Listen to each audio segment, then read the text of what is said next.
بسم اللہ الرحمن الرحیم۔ عزیز طلباء السلام علیکم۔ میں جمیل الرحمن ثانی آپ سے مخاطب ہوں۔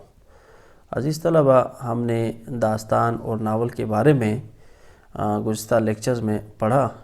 آج داستان اور ناول میں فرق کے بارے میں پڑھیں گے کہ داستان اور ناول میں بنیادی فرق کیا ہوتے ہیں۔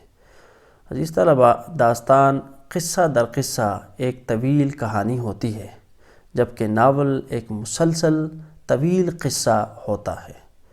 داستان کا ماحول تخیلاتی، فضا طلسماتی اور تخیل افزا ہوتی ہے، جبکہ ناول کا ماحول اور فضا سراسر انسانی ہوتی ہے۔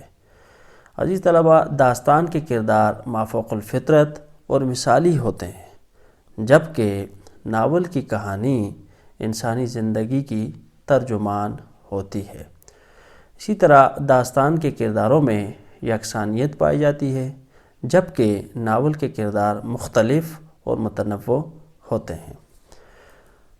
اسی طرح ہم دیکھیں تو داستان کے کردار زندگی سے دور کے ہوتے ہیں، جبکہ ناول کے کردار حقیقی اور ہمارے گرد و پیش سے تعلق رکھتے ہیں۔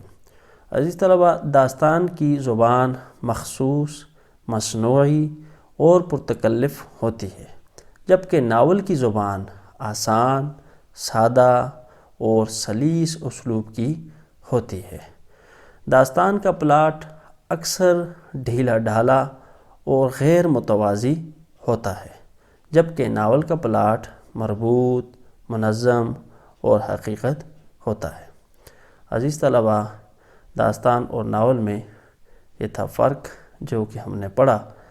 آئندہ لیکچر میں ہم انشاءاللہ ایک نئے موضوع کے ساتھ ملیں گے۔